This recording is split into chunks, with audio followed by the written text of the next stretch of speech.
Good morning, ladies and gentlemen, brothers and sisters. This is your friendly neighborhood power trick, Tony Maceo, coming to you live and direct from the basement of Power and Strategy TV.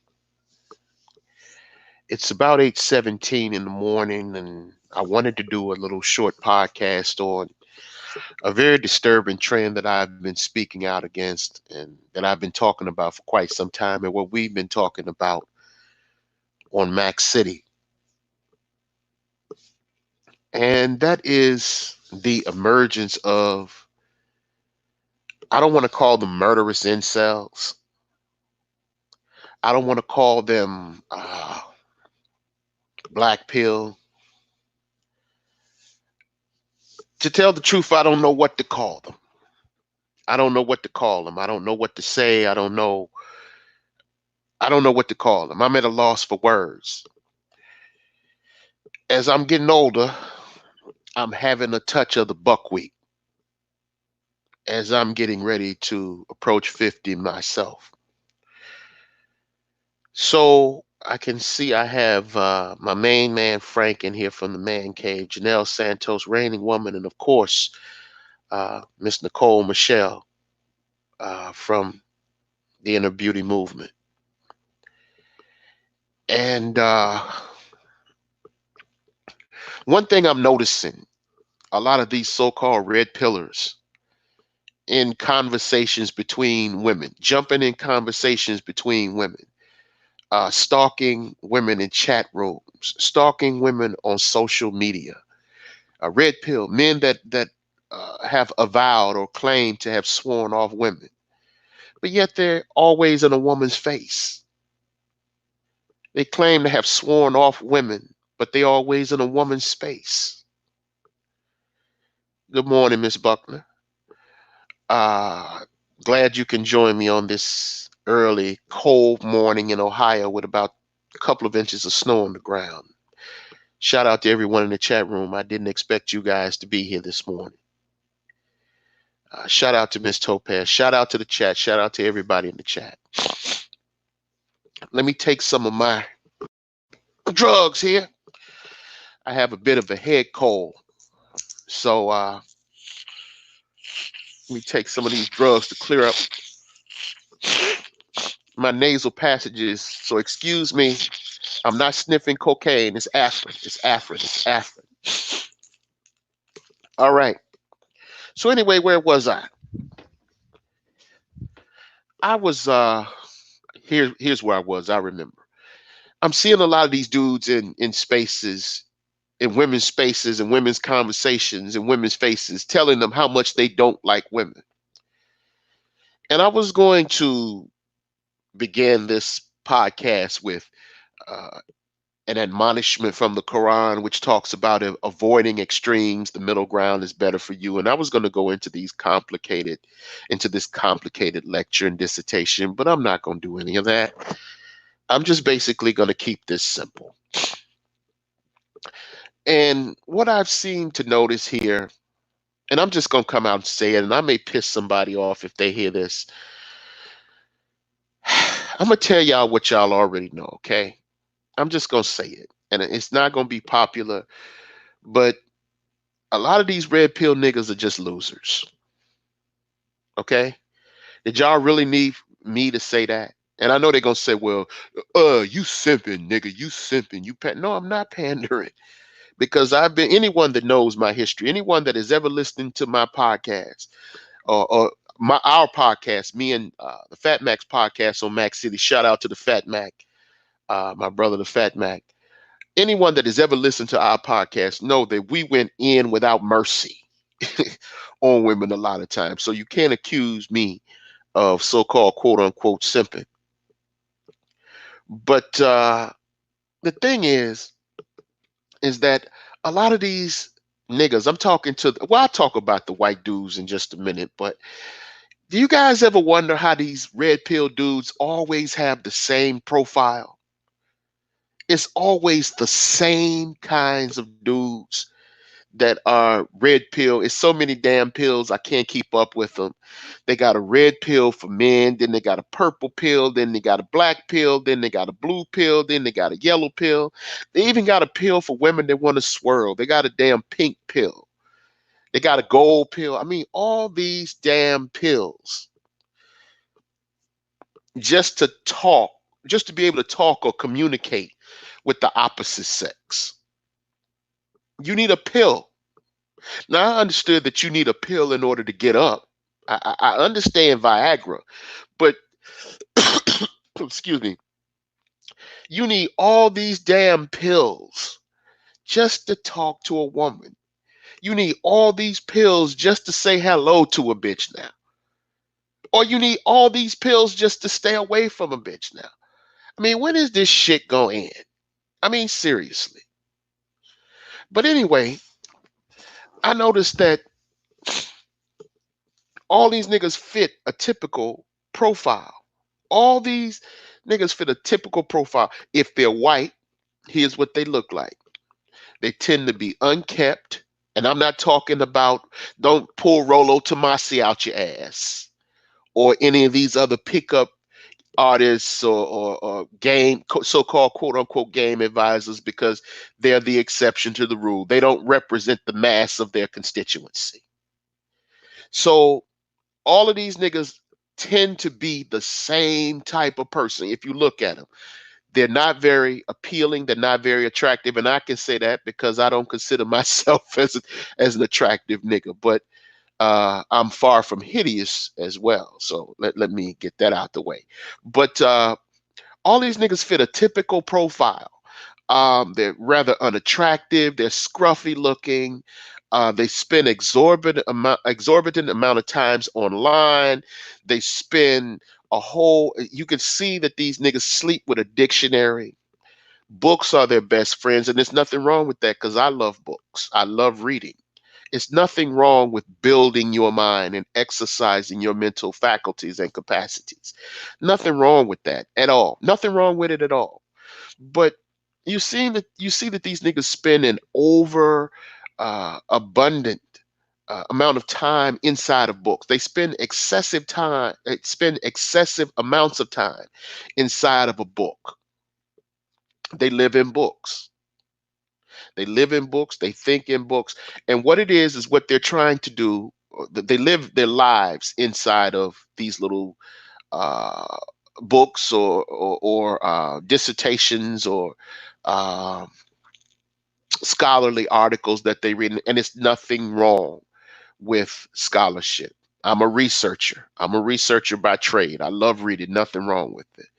But these niggas just doing too much.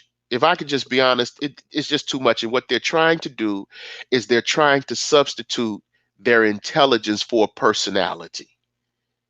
They're trying to substitute intelligence for the sum total of a personality.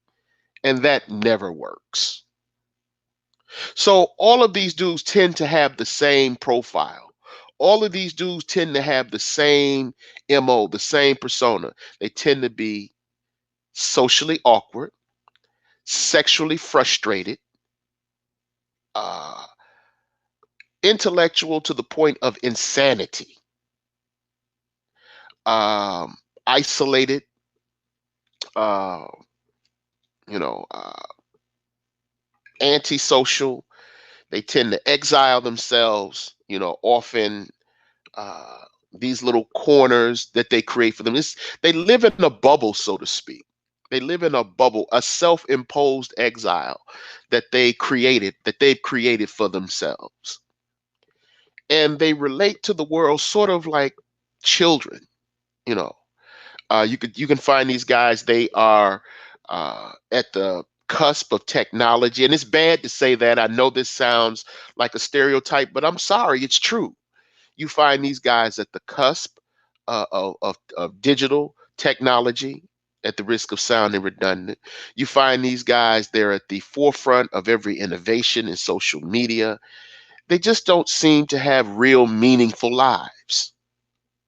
And what has happened is that their loneliness has instilled a sense of hostility. They've become, antisocial. If I said antisocial, that's an understatement. And Janelle Santos said that they just become plain mean, but it's more than that. It's more than that. These guys are vacillating between the extremes of becoming a total incel and becoming a murderous incel, as if there is a difference. And a lot of these guys just need, a lot of these guys, I'm going to be serious. A lot of these guys need they need a good blow job and they need a martial arts instructor. Now, the mascot for these red pillars in the last 2 or 3 years has become the face of incels and red pills for the most part has become Elliot Rodger. Okay. And I've heard all these excuses that Elliot Rodger had mental problems, but yet when I looked into Mr. Rogers' psychological history, the physicians that treated him said that there was nothing that they could treat him for. In other words, there was no cure to being bullied. There was nothing that they could give him that would get him over being socially awkward. They had no pill for him being socially awkward. They had no pill for him being a coward. They had no pill for him being a punk. Okay. So the only thing that Elliot Rodger really needed, Elliot Rodger needed a blowjob and he needed a good martial arts instructor. That was what Elliot Rodger needed. And that was all Elliot Rodger needed.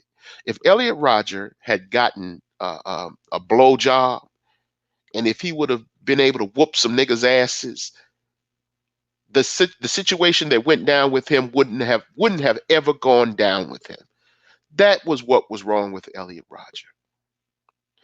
And that is what is wrong with a lot of these uh, dudes that I see in female spaces. Now, they'll say in a minute that they want to uh, avail themselves or they're trying to understand female nature. That's the comment. We're just trying to understand female nature. We want to understand, but it appears to me that they can't understand or accept female nature. And what it becomes very quickly is I began to understand it's not about control of female nature. What it really is, it's about control of female sexuality. That's what it's about. They want to be able to control who you open and close your legs to. And with the white guys, and with the black guys as well. I'm gonna get on the niggas in a minute. But with the white guys, it's always, the same squirrely looking or morbidly obese or really obese guys who are really insecure around women.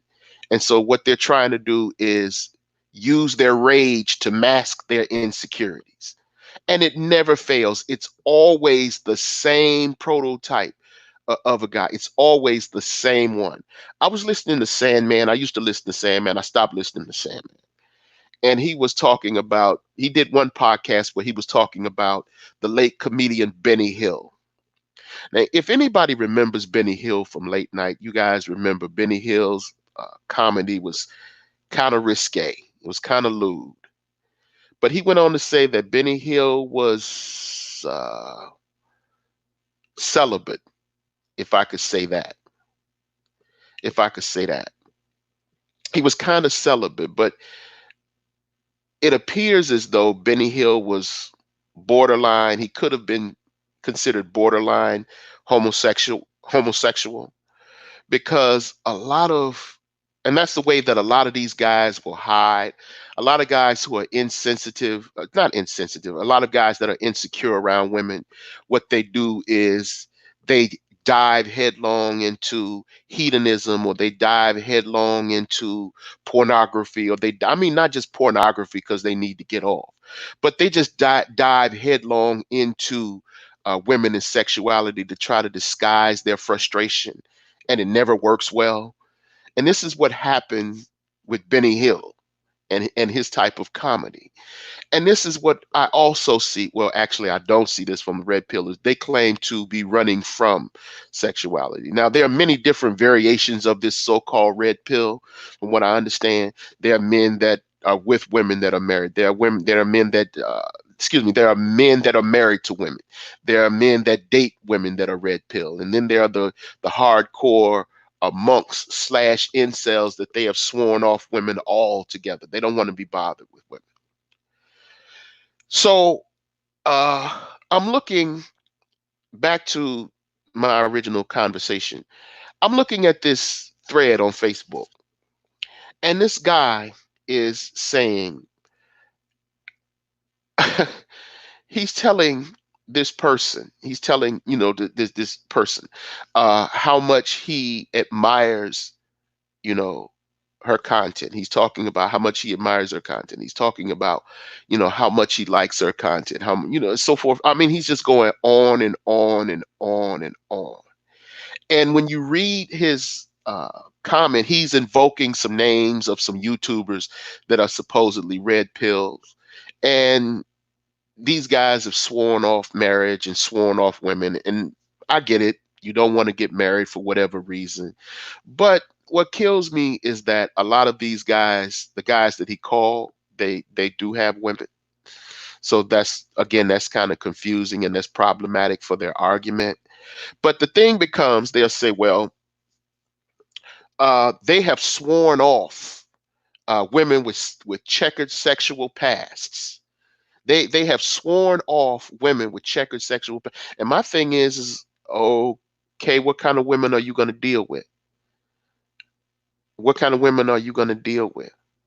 Because quiet as it's kept, a lot of women have checkered sexual past. Not all of them, but a good majority of women have uh, what you would call checkered sexual or past, checkered sexual past. If you shake a woman's closet, you're gonna find some gangbangs. You may find some gangbangs. If you shake a woman's closet, you may find some threesomes. If you shake a woman's closet, you may find some bisexual episodes. And I find that shockingly hypocritical because they don't want to be judged for their past sexual episodes, but they want to judge women for their past sexual episodes. So if a woman comes upon you and says that you're socially awkward, that you haven't had very much experience with women, so you probably won't be great in bed, then all of a sudden now you're upset because you can't get on. But then by the same token, you want her to be a porn star slash whore in bed, but you don't want her to have a high body count. What sense does that make? I mean, that make that, as they say on YouTube, make that make sense. You're damn right. It doesn't make sense. So again, these guys always have a standard profile: socially awkward, sexually frustrated, moderately attractive, if any, um, hyper intellectual to the point of insanity, and just a gross distortion of the real world in real time, especially with women. And that's usually because they don't have very much experience. So the question now becomes, what does it look like? What does it look like for the dudes? What does it look like for the niggas? And I'm going to tell you what MGTOW looks like in the black sector. Here's what MGTOW is in the black sector. They're going to fall into two categories: either the socially awkward outright reject, and I'm not shitting on those guys. I'm not. Because there are some socially awkward, sexually frustrated guys who just need a small adjustment in their personality and they'll be fine. I'm not talking about those guys. I'm talking about the guys that have gone over the damn cliff. So you have the socially awkward, sexually frustrated, homoerotic uh, red pillar. This is the guy who When you go to his Facebook page, there are no pictures of women.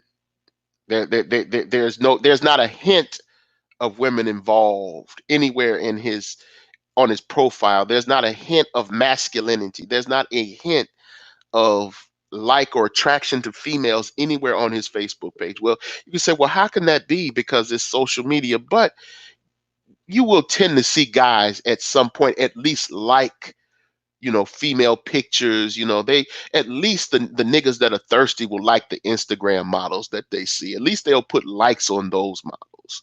We can argue about it being problematic, about them big up and ratchets, but at least they're showing that they like women. Okay.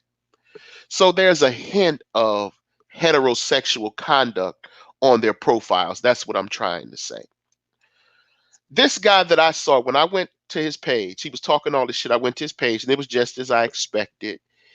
He was a Hotep nigga slash Hebrew Israelite. Well, I'm guessing he's a Hebrew Israelite. It's always one of these pro-black incels uh, with who themselves have a checkered past, who themselves are suspect, working income wage earning losers who really are uncomfortable around women. Women make these beautiful women, attractive women make these niggas insecure, is what it is. That's the truth. Attractive women make these niggas insecure. So what you'll see, this nigga, when I went to his page, he had guns on his page. He was surrounded by a bunch of niggas, all of them in leather vests. He had these homoerotic pictures with his shirt off. I mean, it was just, for lack of a better word, it was just some gay shit. It just came off as gay. That's how it came off. And so when you're talking about these black niggas, these niggas that are the niggas that are red pill and so-called black pill, it's always the same niggas. It's either this type of nigga, the pro-black Hotep slash Hebrew Israelite quasi incel, or it's the nigga that is stung on child support. A woman has stung him on child support. He is caught up with a woman he really doesn't want to be with. So what he's doing is he doesn't have any options. So he's with a woman because he's fucked up his life either with a criminal record or a bunch of children. So he doesn't have any place else to go. The woman that he's with is with his ceiling. Excuse me, the woman that he's with is his ceiling. But he's really a bottom of the basement nigga. He's a bottom basement nigga, I should say. Let me relax here because I'm talking, I'm getting in my vibe and I'm getting in my mode and I'm kind of speaking too fast here. But it's always these bottom basement niggas that are with regular women, and those regular women are their ceiling, and they hate that. They hate the fact that they don't have the option of more attractive women to be with. So now what they're doing is they are literally hate fucking. They are literally hate fucking. They hate fucking the woman that they're with. They hate being with the woman that they're with. Their life is not very meaningful. They're not going to accomplish a whole lot. They really have, their futures are not very bright. They have limited potential. They're rather dull witted, but they're kind of articulate, you know. So people will listen to them, you know. And so these guys, the prototype is always the same with these guys. It's always the same. They're complaining about child support, and now they're masquerading all of it as men's rights. Everything is under the guise of men's rights. It's the perpetual and eternal man cave, is what it is. It's a space for them to rant. And shockingly enough, they seem to me, or they come off, is it just me, or do they come off like the feminists that they're complaining about? I mean, really, they come off exactly like the feminist or the gynocracy or the gynocentric society that they're complaining about, which to me is kind of ridiculous because the last time I checked, Old white men run American society, not women. Oprah may make a lot of money, but Oprah don't call no shots in the halls of Congress. Oprah may be a billionaire, but Oprah don't call no shots on the Senate floor or in the House of Representatives. She may have powerful men or powerful associates, but Oprah is not sponsoring any meaningful legislation to oppress men. Yes, does she use her platform to demean men? I can't argue with that. I'll give you that. Does Oprah seem like a misandrist? Yes, I'll give you that. But I also know that Oprah was molested. Oprah was literally molested by either her brother, her uncle, or her father. Someone in her family molested her. So a lot of these feminists I look over. I look over because they are coming from positions where they have been molested, and I know what it is. Is this it's this anger and hatred and venom that they have towards men, or for those men that fail to protect them. So I know a lot of them really need help, but the problem is a lot of them have wealth and power. So, do they make men's lives a living hell that are under them? Absolutely.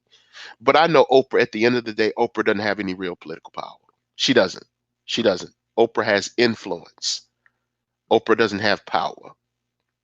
So, when they talk to me about the gynocracy, I'm confused because to me, every time, everything I look at, every institution I look at, it's not ran by women. It's ran by white men. YouTube is run by white men. Google, again, white man. Microsoft, white man. Steve Jobs, Apple, the late Steve Jobs, Apple, white men. So my thing is that this gynocracy that they're talking about, what they're talking about is control over their penises. They're upset that you determine who gets off and who jacks off.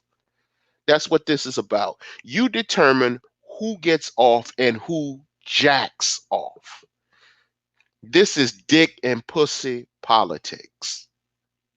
So again, the dudes that you see in the black community are these the red pillars that you see are these quasi incel pro black hoteppers slash Hebrew Israelite niggas that have issues with women anyway, or these niggas that they're living with women and they have massive child support cases. And so what they're doing is they're going on a warship and they're appropriating the struggle of the black nerd or the black geek. They're appropriating their struggle to give voice to their rage and discontent. And so they're using that as a means to clap back at women that they feel have gotten over on them. And a lot of times it's not that the women have gotten over on them, it's the fact that they have attempted or they attempted to run game on women and they got caught. That's the truth. That's what happened. A lot of them were trying to run game on women and they fucked up and they got the girl pregnant and they couldn't escape. So now they have a lifelong bond to a bitch that they hate. That's what this is about. This is about, some people will say, well, everybody's been hurt. Everybody's been hurt. There's no difference. Everybody's been hurt. Everybody's been hurt. Yeah, there's a difference between going through the growing pains of heartache in relationships and being traumatized by rejection. It's a difference between those two ideas and concepts. Everybody gets rejected. Everybody gets played. Everybody goes through a degree of heartache. It's all about growing up. It's all about developing. Bad relationships, heartache is a factor of life. I can tell you guys, I've been there myself. I can talk confident about these guys because I used to be one of these guys. Okay. Until I stumbled on to the glories or to the glory of tricking. I stumbled on to the wonders of tricking and I began to look at life new, through a fresh lens. I began to look at, I have a fresh new perspective on life. So my thing has become is that look, what a lot of these guys are seeking from women. I mean, they'll come up in a woman's space and complain. If you MGTOW, why? What are you doing in a woman's face anyway? Why are you here? Why are you here? And what's really crazy is this nigga said, "I love you, and I love your videos." But okay, well, what if you love her? What's the problem? Why are you here? What is your beef? I love you, but he want to control what you say. He wants to dictate what you say. So this ain't really about him. This ain't really about you. This is really about him. And that's what this is. A lot of dudes want to control women above their pay grade. They want to figure out how to dominate women who they want to dominate the women that they hate. Let me put it to you that way. They want to dominate the women that they hate. That's what this is about. And if they can't dominate the women that they hate, but the women that they hate are the women that they secretly want. Don't let me leave that part out. The women that they claim to hate, they secretly want those women. They secretly want that bitch with red hair and blue hair and green hair. They secretly want that hood bitch, even though she got 2 or 3 kids. They secretly, well, they don't want her. They want to smash her. They want to sexually dominate her. They want the vindication. They want the sexual vindication of dominating a hood rat. That's what they want. They want the sexual vindication of dominating a hood rat. That's all they want. They want a W. They need a W. So my argument is just go ahead and pay for it and be done with it. Just go ahead and pay for it and shut up. But then they start comparing themselves to the other group of guys, the womanizers, the ones that can so-called talk women out of their panties. But what those guys don't tell the so-called non-select guys, what they don't tell those guys is that those guys go in their pocket too. They just go in their pocket for different types of women. You know what type of women they're going in their pockets for? They're going in their pockets for, believe it or not, they're going in their pockets for the average girls, the homely girls. These guys will secretly go behind your back. They'll talk all this shit. These select dudes will go behind your back, and then they'll be with the very plain Jane or homely women that are the opposite of what they present to you in public. So they'll go out of their way to tell you how they dominate and subdue attractive women just to turn around and chase a woman that's average and homely. They'll go around and they'll tell you about the glories of polygamy, and they'll tell you about the glories of polyamorous behavior. But yet secretly, they'll be trying to get into a monogamous relationship with the very women that they've been swerving for the past 20 or 30 years. So while you're out here chasing the so-called hot chicks, which are usually in the black community, I'm just gonna put it on the table. The hot chicks are usually the ones that you niggas call ratchets. That's who it is. The hot chicks are the ratchets. Those are the ones that you guys are chasing. Let's just put it on the table because usually the middle class girls are not going to have the middle income girls or the middle class girls, they're not going to have children out of wedlock. They're not going to have uh, the middle class girls, they're not going to have thug boyfriends. They're not going to have two strike Timmy as a baby daddy. They're not going to have a nigga with a rap sheet from Alabama to Alaska as a boyfriend. They're not going to have that dude as a boyfriend. They're not going to have that dude as a baby daddy. They're not going to have that dude as a man. They're not. So, what kind of woman are they talking about with the multiple baby daddies? these? What kind of woman are they talking about with the bad credit and the debt? What type of women are they talking about with the checkered sexual past? It's only one woman that they're talking about that meets that description, and that's the ratchet. So my advice to them is just pay for it and shut up, because you obviously are not going to be able to get it by talking to her. And that was a guy that was in here. I'm sure, I don't know if he's still in here. This God 74. I saw you in here. I actually, I saw you. I see you. I see you. You said you just want fairness. Well, let me give you a dose of reality. In the dating market, nigga, there is no fairness. The dating market is a zero sum game. It is not an egalitarian enterprise. There's nothing about dating that is fair. People are subjective. They are prejudicial. They are biased. They do have preferences.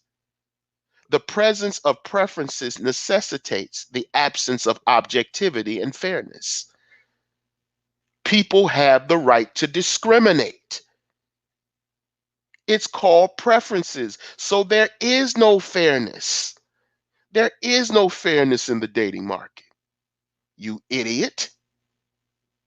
That's why you go in your pocket and pay for it. You pay for what you want, because in the real world, real men understand if you want something, you go get it. Period. You don't whine about it. You don't bitch and moan about it. You don't complain about it. You don't stalk uh, women by going onto their social media pages and their Facebook pages, telling them how much you don't like them, but you love them, and so forth and so on, and trying to get them to respond to you and try to get them to give you attention. If you want something, you get it. Beauty and women, and I'm going to be crude because I'm on my channel, pussy costs. Pussy costs. So just pay for it and shut up. Pay for it as in prostitution. I'm glad you back, because you're going to give me some material this morning. I need somebody to go off on. Yes, nigga, pay for it as in prostitution, because mortgages cost, insurance costs, electricity costs, bills costs. Yes, it costs. Women cost. Marriage is nothing but permanent prostitution. Yes. Yes. Pay for it as in prostitution. Either pay for it or go in the corner quietly and keep jacking off until you can't get an erection anymore. Absolutely. Pay for it as in prostitution. Absolutely. Some women go on dates simply to get, yes, they do go on dates to get free food. Yeah, because I used to mess with those women all the time. The ones that go on date for free food. Because the ones that go on dates for free food give up pussy. That's where the 75 comes in. They got some free food and they got 75, and I got me some head or whatever else I wanted out of the scenario. So nothing is for free. There's nothing that is free. Everybody wants their money. Everybody wants their money. The power company wants their money. The water company wants their money. The gas company wants their money. The cable the cable company wants their money. The car dealership wants his money. Hell, when you go to work, you want your money. So everybody in the world wants money, but you the one that thinks that you're supposed to get pussy for free. Everybody around you want money, and you think a woman is not supposed to want money. You want money, but then you bitch about a woman wanting money. Make that make sense. Make that make sense. Everybody in this motherfucker want money. The IRS want their money. You want your money. So is it logical to believe that a woman doesn't want money? Is that really logical? Do you really believe that? Pussy costs. I got another one in here. Simp sermon. Simp sermon. Bitch, you in my chat room. I'm not coming to you.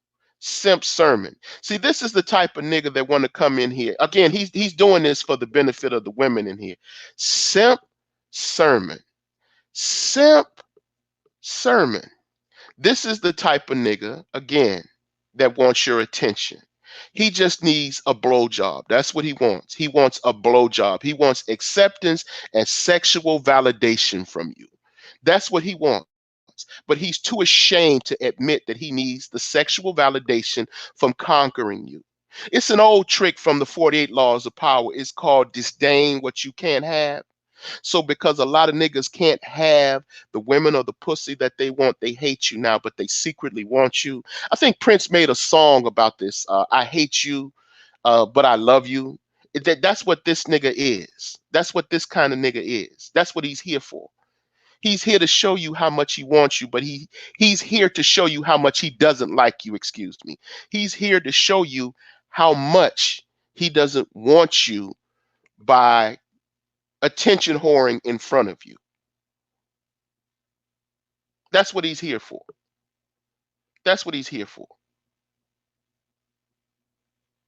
So a lot of these niggas believe that they're gonna get something for nothing. You don't ever get something for nothing. And I keep saying that until they put me in the ground. Even these niggas that have sold you these books about how they've gotten women for nothing and how they've talked themselves into some pussy. I guarantee you, if they've dealt with that woman over 30 days, they've gone in their pockets for that woman. They've paid something.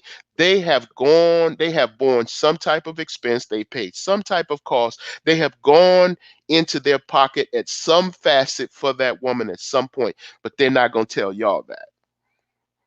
They're not going to tell y'all that. They're not going to tell you they're not going to tell you how they've, paid for jewelry. They're not going to tell you how they've bought expensive nigga trinkets. They're not going to tell you any of that. They're not going to. They're going to come and tell you how the times that they've gotten over. They're not going to tell you the times that they've gotten taken. That's the part they're going to leave out of the story. Third Ward Colombian said gym memberships cost money, especially if these niggas want these women to look good for them. Exactly. Exactly. You don't get something for nothing. But that's how black folks think. That's how we think. See, we're childish people. Our community is just childish people. We're childish people. We are allowed to develop physically and biologically, but we do not mentally mature for shit. We don't. We think that we're supposed to hustle and get everything we can for free. We think we're supposed to get over for free permanently. Everything is supposed to be for free. Everything is supposed to be on somebody else's back. Everything, nothing. We're not supposed to pay for anything. Everything is supposed to be free. This is how we move. This is how we act. This is how we think. And I'm talking about us collectively. I'm not talking about people individually. So they'll come on here and bitch about all the type of women that they don't like, but then they'll be fucking those women. It's just like the females. These are hotep hoes that you see online that'll be talking about the yoni. They're talking about all these feminine ideologies and all this, you know, this feminine metaphysics and all of this abstract knowledge and ideology. And then when you look at the nigga that they're banging, he is the most criminal minded, grimy, dusty nigga in creation. That's the nigga that they banging. These dudes do shit like that. These dudes will tell you that what kind of woman that they like, the kind of women that they want, and the kind of women that they don't like. But you know who they banging? They banging Lizzo's fat ass. They banging that broad with 3 and 4 children offline. They're not gonna show you that. They banging women. They banging single mothers. They banging women with children. They banging women that have banged niggas that are in prison right now. They and the uh, two strike Timmy. They banging the same bitch. They sharing pussy with Two Strike Timmy. Don't fool yourself. They are fucking these single women and these single mothers, and they love it. They can't get enough of it. The problem is that they can't dominate and control these single women. And then in addition to that, they hate having to be chained at the ankle by these single women. They hate that they can't get out of this bag of dealing with these single women, because the truth is these single mothers that they're throwing dirt on, that's their ceiling. That's what it is. These single women that they shitting on, that's their ceiling. And that's what a lot of these niggas hate. A lot of these niggas hate the fact that the women that they're banging is their ceiling. It doesn't get any better for them. So yeah, they're gonna be banging Lizzo. Yeah, they're gonna be banging uh, uh um what's the woman down there that had all those children in Memphis, Tennessee? I can't remember her name. This woman down there had like 15 children, you know. So these women are their ceiling. These women are a reflection of their self-worth, or a reflection of their value on the dating market. And they stand that these women, that they can't get, or they can't pull any other women outside of this class of women that they're dealing with. They hate that. They hate the fact that they're stuck with these women through child support. They hate the fact that they're stuck with these women through unwanted children and unwanted pregnancies. They hate that they're stuck with these women through, listen to this, poverty. They hate that they're stuck with these women because they don't have shit. In the final analysis, they're stuck with these women because they're dusty. That's what they hate. That's what they hate. So it ain't even about the women. In the final analysis, it's about them. They'll say it's about the women, but it's about them.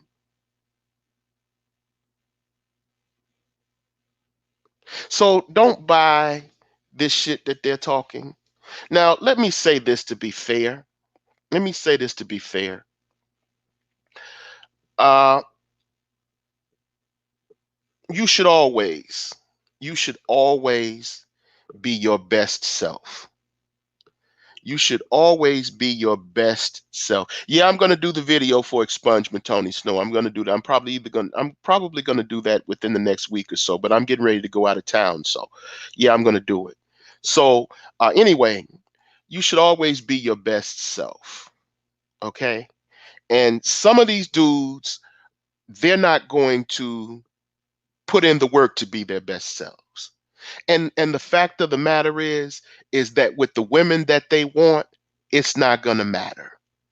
You can put on a suit, but to the woman you want, to that ratchet, you a rich trick. That's what that suit means to her. You are a rich trick.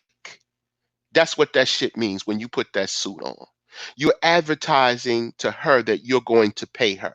That's what that means when you put on that suit. To a ratchet, a suit means not only an affluence, it means a come up. She's about to hit a lick with you. That's what that means. So, seeing as though she's about to hit a lick with you, and seeing as though she is about to come up, she wants you to pay her. You want sex, she want money. Just pay for it and shut up. Just pay for it and shut up. Really, just pay for it and shut up. That's it. Just pay for it and shut up. Let me see. What is he back? He said, God 74 is back. He said he wished they would legalize prostitution. Nigga, it's prostitution going on all the time. Prostitution is legal. They call it pornography.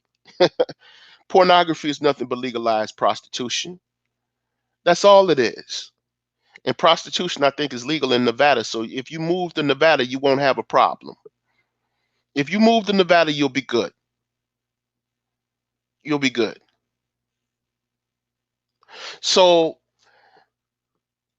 I don't subscribe to any pill. I don't subscribe to any pill. I don't subscribe to a red pill, black pill, blue pill. I subscribe to common sense. I subscribe to direct experience. I subscribe to life experience. Because as we know, experience is the best teacher, isn't it? Isn't that what they say? They say experience is the best teacher.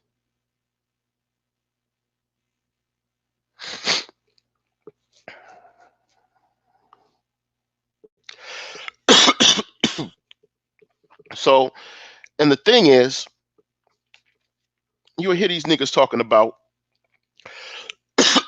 they don't want to deal with Keisha in the hood. All the while, secretly chasing Keisha in the hood. All the while, secretly running after Keisha in the hood. All the while, seeking to sleep with Keisha in the hood. They just don't want to give Keisha no money. But here's the thing. Here's the thing. They won't give Keisha a dime, but they'll go get a bottom of the shelf white girl and they'll break bread with her. Or if they go get a white girl that's out of their league, because I'm going to tell y'all something. A lot of these niggas that are talking about other races of women are are an alternative for them. That is a out for them.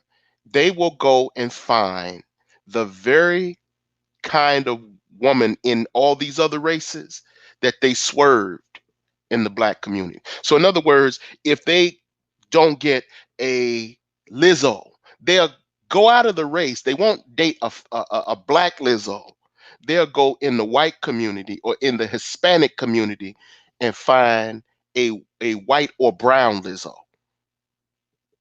Because the most attractive women, wait a minute, hold on. This nigga said, I'll give her $200 right now. Well, then go pay for it. Then go pay for it. That's the whole point. Shut up and pay for it. Okay, now back to what I was saying. That fucked me up because he was talking about some tricking here, and that distracted me here. But a lot of these dudes will tell you that they don't want a bottom, they don't want a Keisha, but then they'll go get a white woman that's the exact equivalent or counterpart of the black woman that they left in the black community. Because the attractive white women are not looking for the niggas that are identifying as red pill. The attractive white woman, if any of you guys doubt what I'm saying, if just try this little experiment. Everybody go to FetLife right now. Go to FetLife right now and look at every group where white women are chasing black men.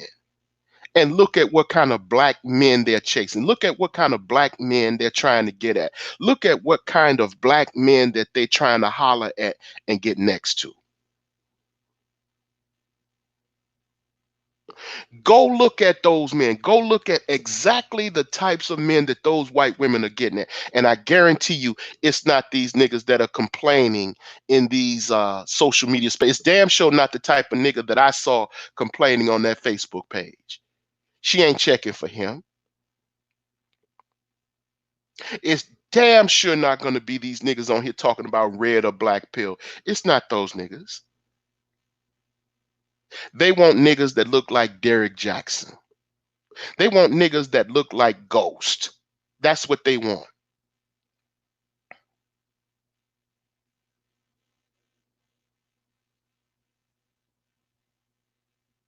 Hell, even Bridget Nielsen fuck with Flavor Flav. Even Sylvester, what is his name? Sylvester Stallone. Even Sylvester Stallone's wife fuck with Flavor Flav. Now, one can argue that Flavor Flav had money, and Flavor Flav had fame and celebrity. But my point here is that white women don't date subpar niggas. Attractive white women don't date subpar niggas. They don't. Not physically subpar niggas. That's what I mean to say. Now, if you got some money, yeah, you can get on. If you got some money, you can get on. If you got some money, you can get on. But understand, you start how you finish. You start how you finish. And one of the rules that I said about tricking is this: if a woman can only relate to you because of your money, she's a mercenary. Don't blind yourself to that either. If a woman can only relate to you because of your money, she is a mercenary. You don't wife that. You don't put a ring on a mercenary.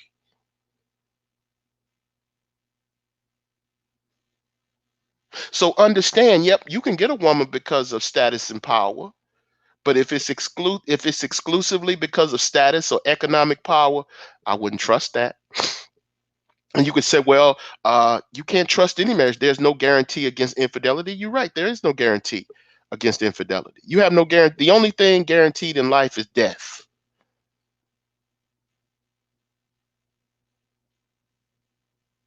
So you either roll the dice or stay in the corner and jack off. But what I'm saying is this. If that's what you want, just shut up and pay for it. You're going to pay for it anyway. He said, I wouldn't date a physically subpar white woman. Ain't going to happen. I bet you have a physically subpar white woman. The same people that'll come on here and talk about what they won't do, those are the very ones doing it. The same ones that'll come up here and tell you what they will and won't do, they're the first ones doing it. It's the same type as when women will say, well, I ain't with that kind of dude. I don't deal with niggas with criminal records. That's the very woman laid up with a nigga with a criminal record. It's always a nigga jumping up in somebody's face talking about what he will and won't do, what he will and won't take. And then if you were a fly on that nigga's wall, you'll see all kind of shit that he said he wouldn't do. You'll see all kind of herds of heifers and cows and moo and all kinds of unattractive SSBBWs going in and out of this nigga's apartment. You'll see all kind of mud ducks and sugar bears and booger whoops running in and out of this nigga's apartment. They'll tell you what they won't do and what they won't take. Nigga, everybody takes a L. Everybody takes a L. All of us take L's. We all bang women that we're not proud of. Get out of here with that shit. I won't do this and I won't do that. I won't do that. I won't. Yes, you will. And yes, you are.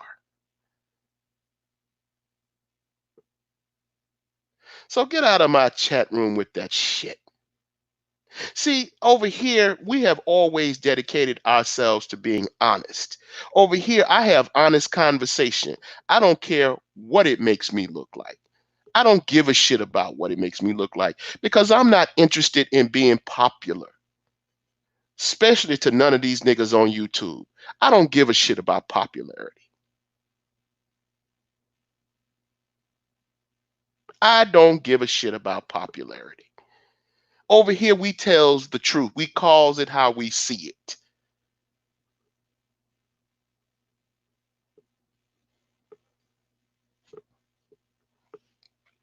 Nobody's forcing you to stay in the black community. If you don't want to stay in the black community, leave. Leave. But the fact that you still here bitching shows me that you have nowhere to go. You have nowhere to go. Because the dudes that are leaving the black community, they're already gone.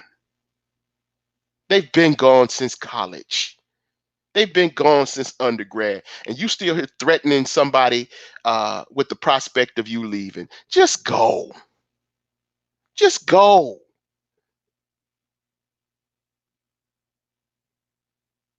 Yes, you can. You can up and leave. Yes, you can. Don't say that. You can up and leave. You can up and leave anytime you want to. The rest of them do it.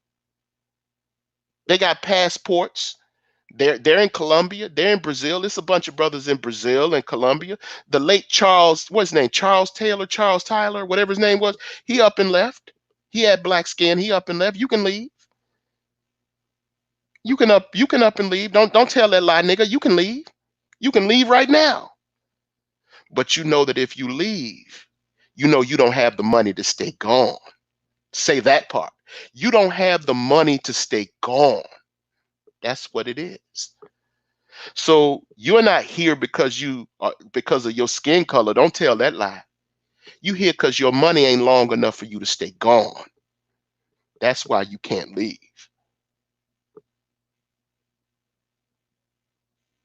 Nobody will make fun of you. Don't give a shit about what people think. If you want to go, go.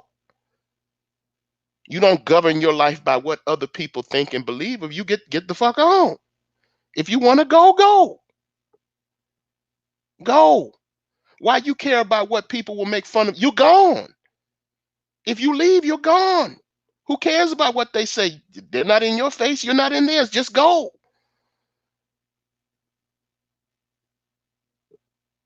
Go. But if you're not going to go, just pay for it and shut up. If you're not going to leave, just pay for it and shut up. But I get it. Some of you niggas don't want to be silenced. You just want to scream. You just want people to hear you scream. That is terribly feminine to me. That's what women like. Women just want to hear, they just want you to hear them scream. When a woman is mad at you, she just wants you to know that she's mad. She just wants you to know that she's pissed off. And that's what a lot of these dudes are. They just want y'all to know that they're mad. What's that old play, that old book? I think it's called Network. I'm mad as hell and I'm not going to take it anymore. Yes, you are going to take it. You are going to stay here and take it. Why? Because you don't have any money to go anywhere else.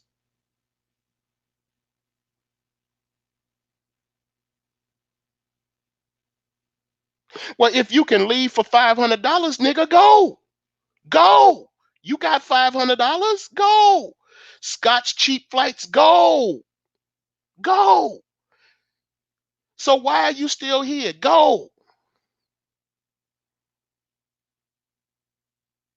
Go. Bye. But you don't want to go. You want to sit here and yell. You want us to look at you yelling and screaming. You want us to look at you having a tantrum. That's what you want. You want us to see you melting down. You want us to see you having a tantrum.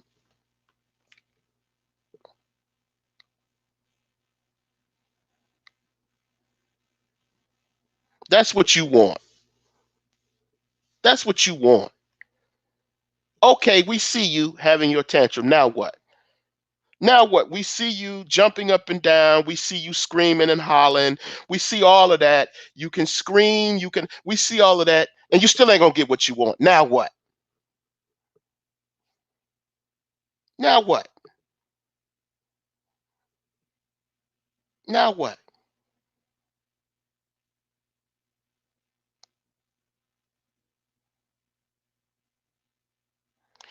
Okay, he's moved the goalpost. He says, I want Northeast Asian poontang. Power, money, beauty, and winning. All the things a black man cannot obtain. Okay, you just defeated. You're just defeated. That's what it is. You're just defeated. I see what the realized that's what this is. I'm not surprised that is what this is. And this is the greatest example. I want everybody to pay attention to this. Matter of fact, I'm going to highlight this comment here. I want everybody to look at this. I want everybody to look at this. He says, I want Northeast Asian poontang, power, money, all the things a black man cannot obtain.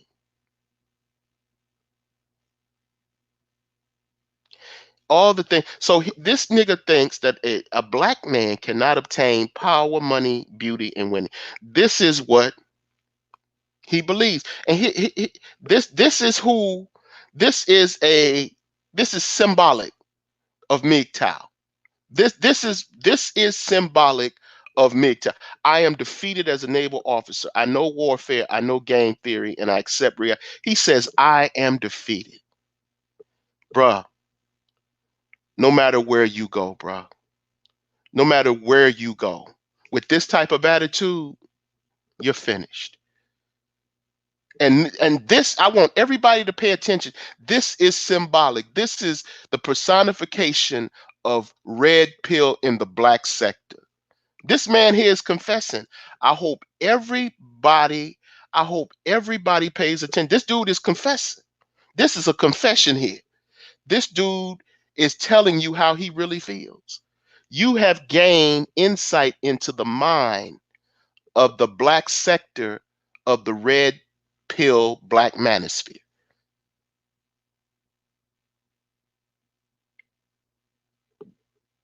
He's a naval officer. You are, dude, you have bars. You're an officer. Nobody, you get first dibs when you hit. I was in the Navy. Officers get first dibs on pussy when we pull in the port. You get off the ship before everyone else. Northeast 8, nigga, you can come up in Thailand. You are the shit in the Philippines, in the PI. The officers rule North and Southeast Asia. You at the top of the food chain. You're at the top of the food chain. Yes, black men. Yes, black men. He says no, not black men. No, yes, black men. You are at the top of the food. You an officer? You an officer? And you can't get any Asian pussy? And you an officer? Seriously? No, not interested in Thailand or Japanese, Korean, same difference. Same difference. Same difference.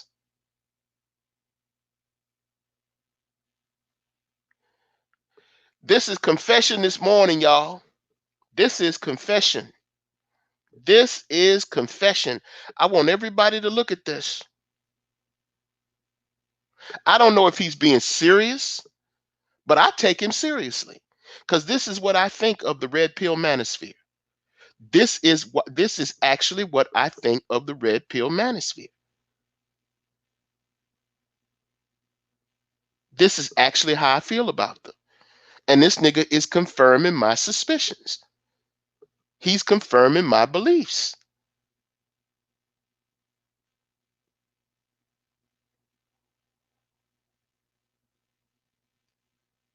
No, no, no. See, this has to be shown. This has to be shown. People have to see this because, see, when you say this, they're going to say you're stereotyping. They're going to say you're gaslighting. That's the new word now. That's the new hip word. You're gaslighting. When you say this, you're gaslighting. So when you see all these niggas in other chat rooms or in other people's spaces and you give this retort or this comeback, they're going to say you're gaslighting.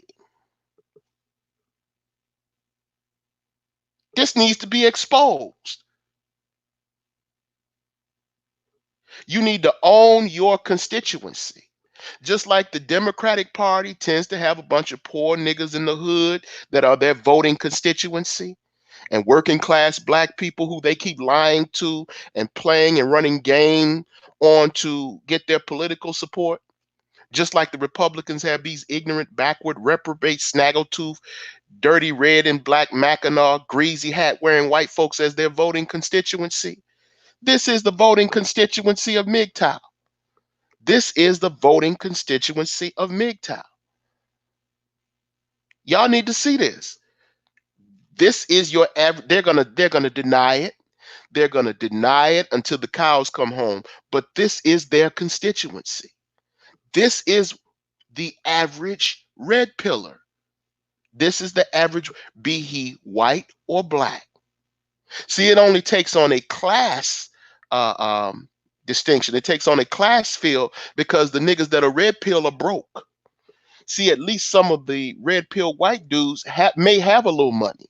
They may be a semi affluent or quasi affluent. But the niggas that are MGTOW are usually just broke. They're usually just broke or dusty. But this is a microcosm. Excuse me. This is the macrocosm of the red pill universe. And they'll say that I'm wrong. They'll say that I'm stereotyping them. They'll say I'm oversimplifying. They'll say I'm lying. But this is the real. This is what's out there. So back to this thing, back to my overall theme. A lot of these niggas just need a win. They're not ready for a relationship. They say they want a relationship, but they're not ready for a relationship. What they want is the validation of sexual conquest. These niggas are not ready for no relationship anyway. They're not ready for a relationship anyway. They don't want a relationship. What they really want is some pussy. What they really want, not it's not just pussy. I shouldn't say that. What they really want is sexual domination of beautiful women. That's what they want. They want to sexually dominate beautiful women. That's what this is all about. They want the validation that comes from sexually dominating attractive women. And some of these dudes are just done. They've been rejected so much for so long to the point where even if they get sex from an attractive woman, it's not going to solve their problem. It's not going to fix what's really wrong with them. A lot of these dudes need counseling. They really do. They need counseling. They need professional help. Just like a lot of black women in the black community need professional help, a lot of these dudes need professional help. The black community collectively needs professional help. Mental health is a big problem in the black community. And we all need to seek that professional counseling for one reason or another. But it is especially pronounced amongst these sector or this sector of people. The working class and the working poor, that's where you're going to find the majority of mental illness in the black community. And despite what anybody will tell you,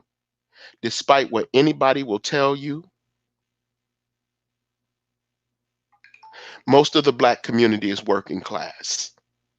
It is not middle class. It is not middle income. It isn't. It isn't.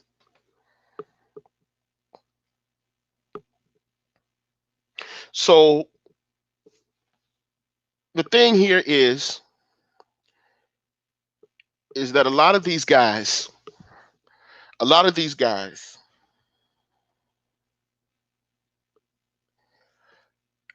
they're losers when it comes to women. Now, the truth here said, let me go back and find this comment. Where was he at here? Hold on. Damn, I lost it. Let me go back up here. Truth says, he says, I don't know, man.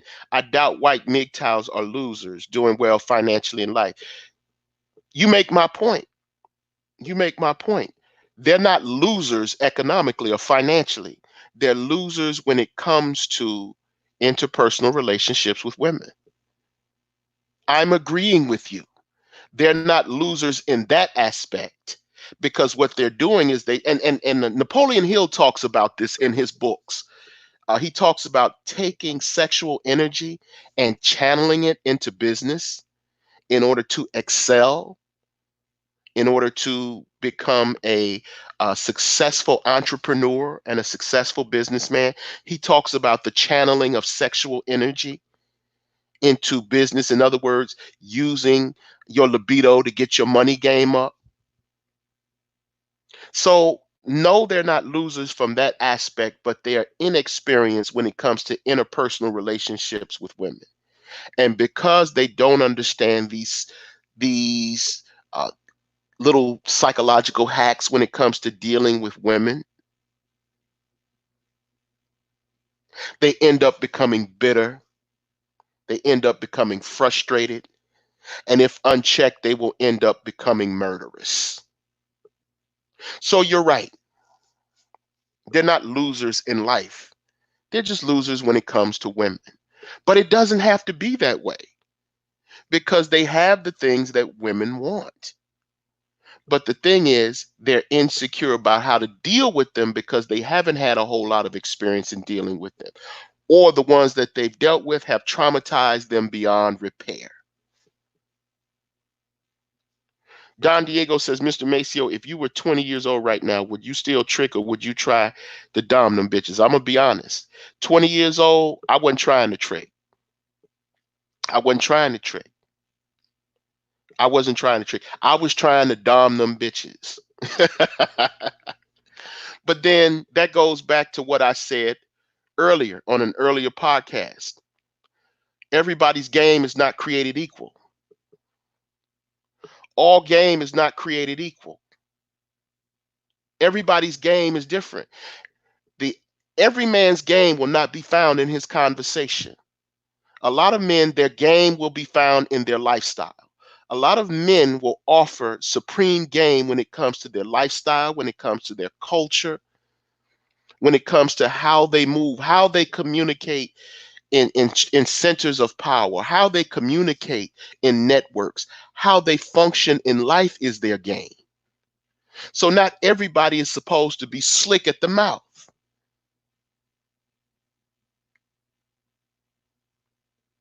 Their confidence will be manifested in things that they're passionate about. Their game is in whatever they are passionate about. So not every dude, my point in saying that is not every dude is going to be able to dom them bitches because all game is not created equal. There are no two things that are alike. There are no two things that are exactly alike. Let me say that. There are no two things that are exactly alike in life. There are no two people that are exactly alike in life.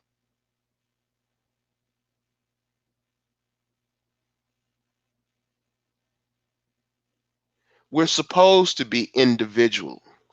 We're supposed to be different. We're supposed to be unique.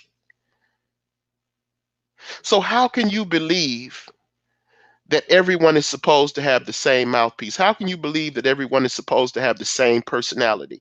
How can you believe that everyone is supposed to be able to quote unquote dom these bitches?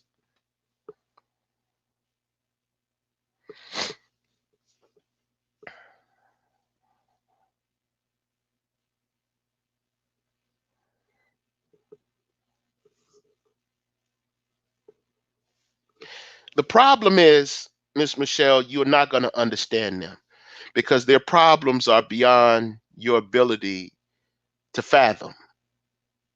Some of these dudes have been denied for so long. They've been rejected for so long that again they need professional help. It's beyond anything you can do for them. It's beyond anything you can do for them. Exactly. You must do what you are capable of doing. And that's all I've ever said. Do what you are capable of doing.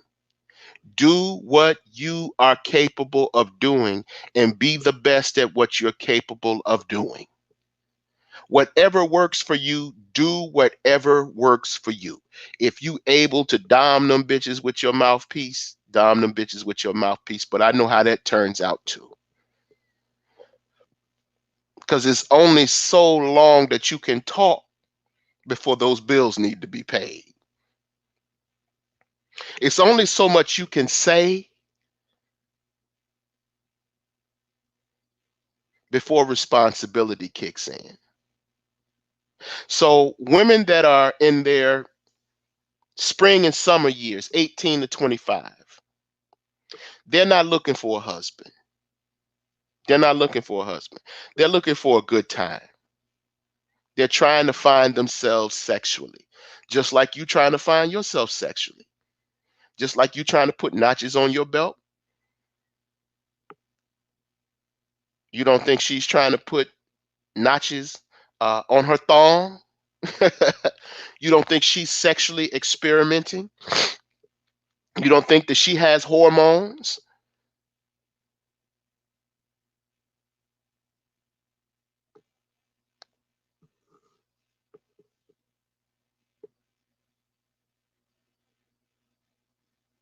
And so there's always going to be some dudes that are going to try to make artificial distinctions. You're always going to have dudes out here, well, that's different because men are supposed to do it and women are. No, bullshit. Everyone has sex drives.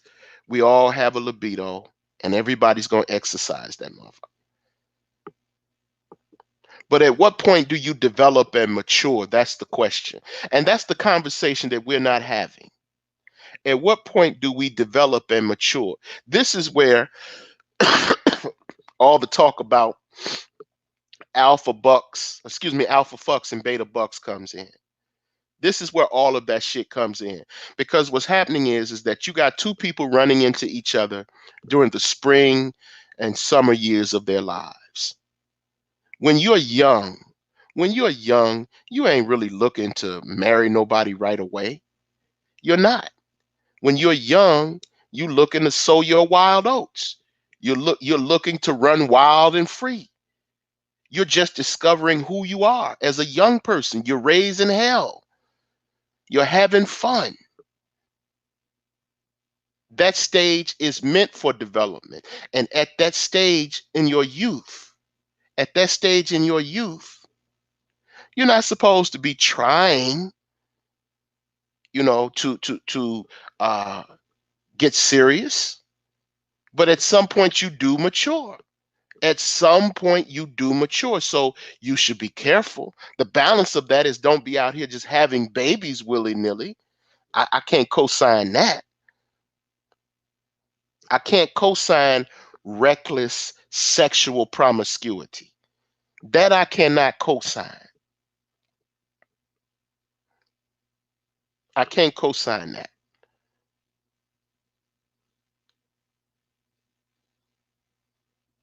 So the thing is that again, women at that age are naturally going to run wild, but then as they mature, they find someone to settle down with. It's the natural development that happens in everyone's life. It's just like when dudes go through their player stage. Dudes have a player stage, women have a thought stage.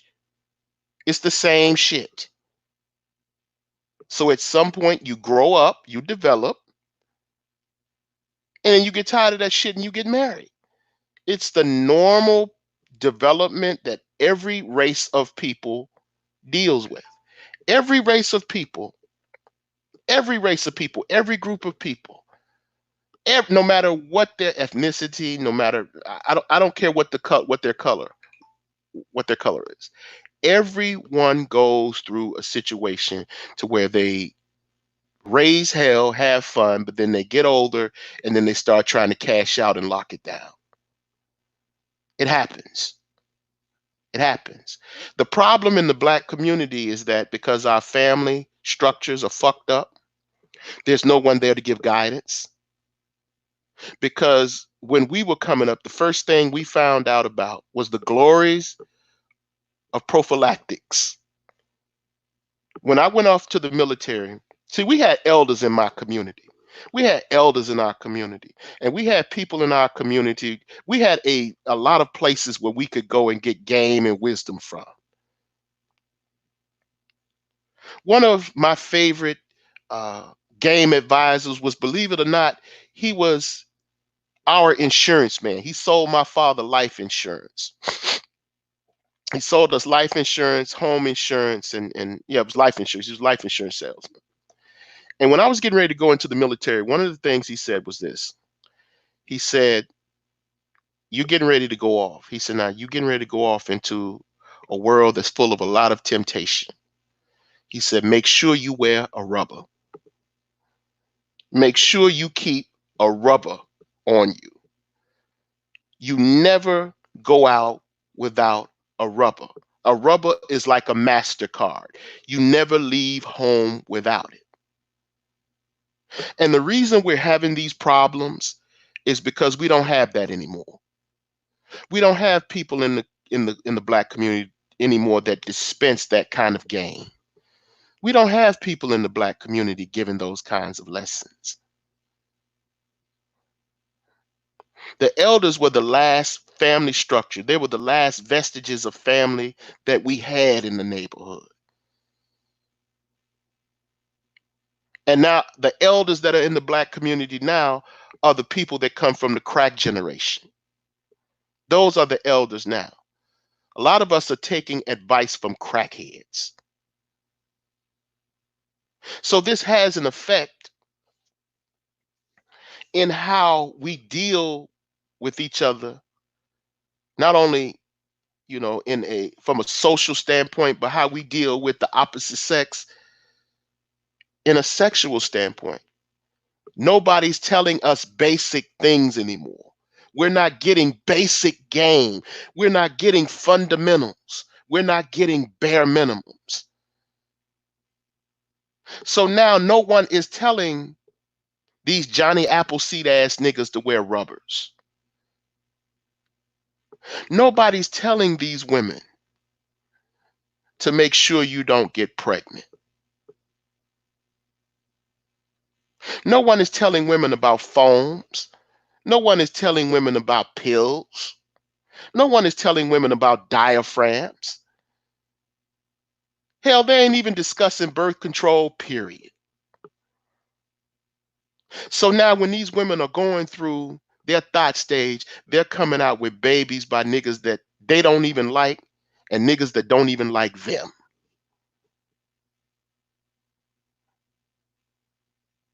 So now here they come out of their thought stage. Here they come out of their thought stage and they coming out of their thought stage with 2 and 3 babies.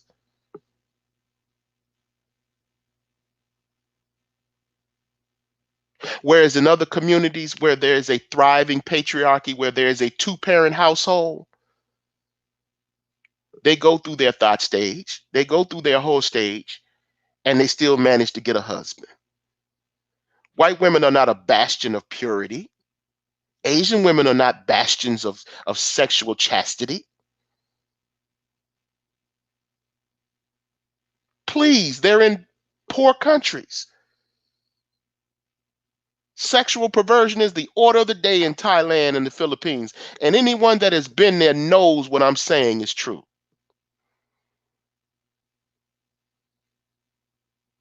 So there is no monopoly. These people have no monopoly on sexual purity. They're just smart enough not to get pregnant when they're going through their whole and their thought stage. If you knew what some of these women were doing with these athletes in college, with some of these white girls, because y'all think it's funny style when the black women do it, even though you secretly want them to do it. You secretly want them to be hoes. But then if you knew what Becky was doing in college with Jamal on the basketball team, not just with Jamal on the basketball team, with Jamal, Tavion, Marcus, Brian, if you knew what they were doing in college, you wouldn't open your damn mouth to talk about how chaste and how pure they are. If you really knew how they got down in college, how Becky gets down in college, you wouldn't fix your mouth to compare their sexual chastity to that of the women that you loathe but secretly love.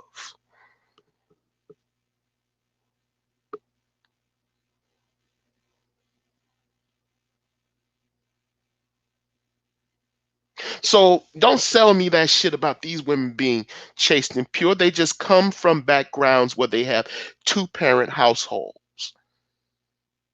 They come from backgrounds where someone gives them the basic minimums, where someone gives them the foundation of how to survive when they leave the nest.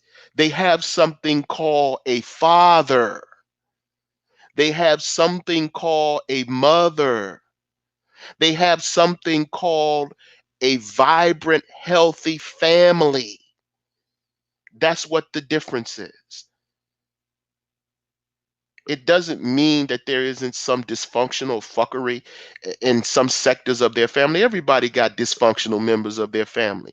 But I'm saying the ones that they have that they're most acquainted with, the ones that they're constantly around, the ones that they spend the most time with tend to be sane, rational people. On a whole, their mothers and fathers are not crazy as hell.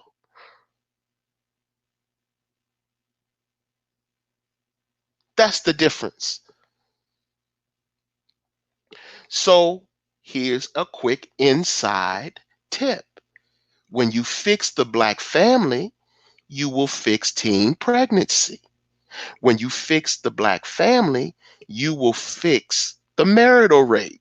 When you fix the black family, you will fix the dating market. See how that works? Now, some people are going to say, well, the only way to fix it is these women have to get in line. Well, yeah, that's true. But you have to have something to command them to get in line. You have to have a means of punishing them when they don't get in line. You have to have a means to enact sanctions and embargoes when they violate your law, when they violate your rules, when they violate your edicts. If you don't have the power to punish them, you don't have the power to control them.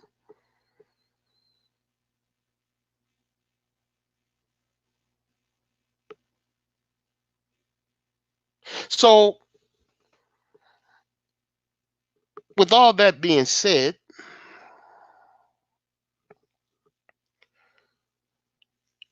it's about time for me to roll up out of here. My man here says Bugs ENY.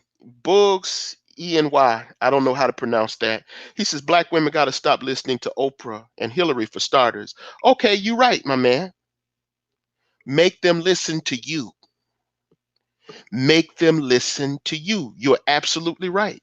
They have to stop. So now the question is, how do you get them to listen to you? And when you answer that question, you'll solve all of these problems. You'll solve all of the problems of the dating market. You won't need to complain about how fat they are. You won't need to complain about how many children they have out of wedlock. You won't need to complain about their bad attitude. You won't need to complain about their slick mouth. You won't need to complain about their promiscuity.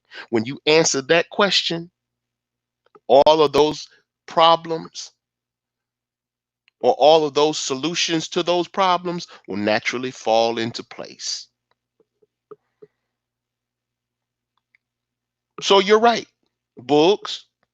They got to stop listening to Oprah and Hillary. So the question is how do you make them listen to you?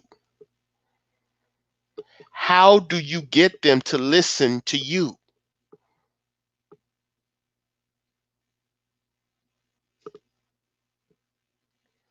Don Diago says, let me see, where did he go here?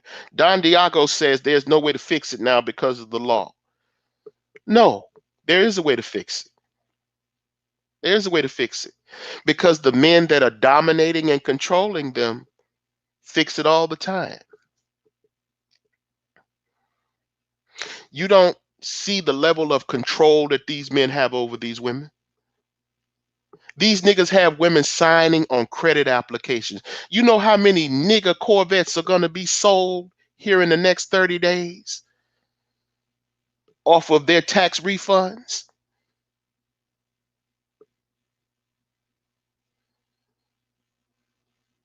Do you know how many niggas are gonna, do you know how many car dealerships are gonna make are gonna make a mint, excuse me? You know how many car dealerships are gonna make a mint off of these niggas in the next 30 days? So let me tell you something, Doc. Women will break the law for niggas they love. Women will take cases for niggas that they love. So don't tell me that there's no way to fix it. You just got to be somebody that she listens to. You got to be somebody that she respects.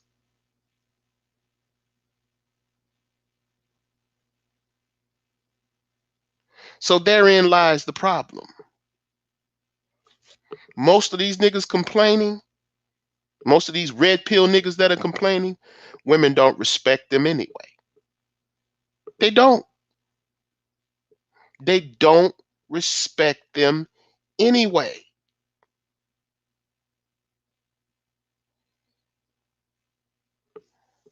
Again, ask yourself this. Who are these guys? When you see these guys complaining, ask yourself, who are the men complaining? Look at the messenger. Look, and they'll say, well, don't worry about the messenger. Listen to the bullshit. Look at the messenger. When you hear niggas complaining, look at the ones complaining. Look at the ones complaining, and that'll tell you everything you need to know. They're going to say, well, no, that's not true. That's not true. Look at the ones complaining.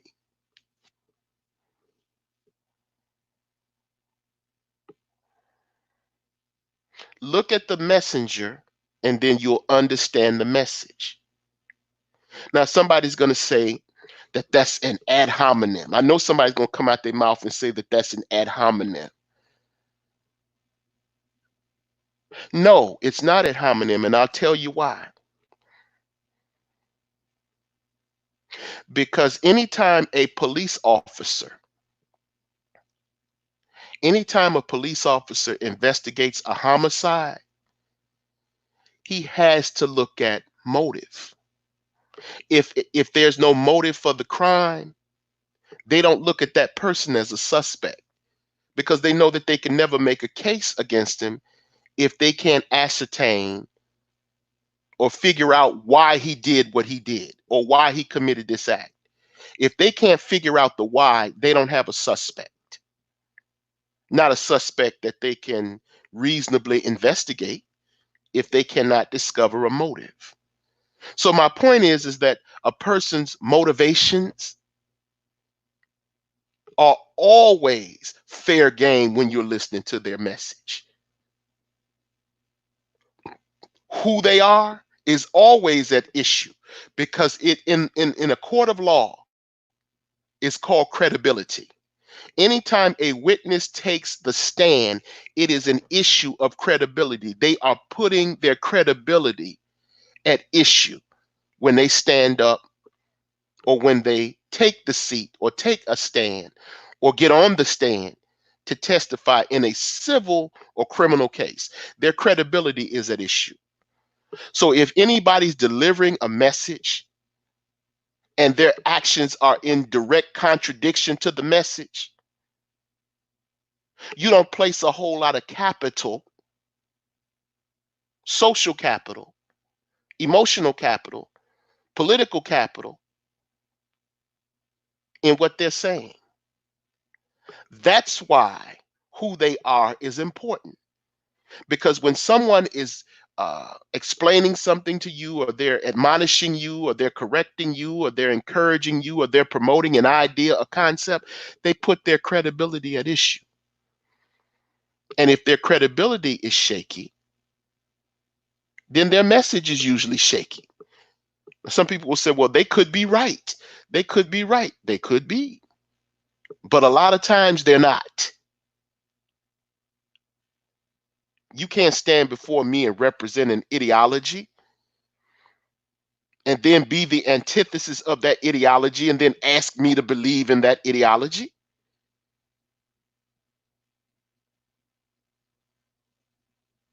It's ridiculous.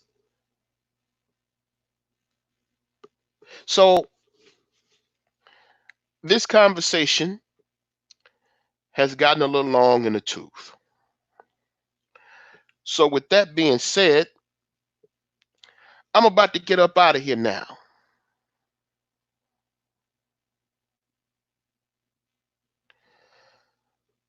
I hope y'all enjoy your day.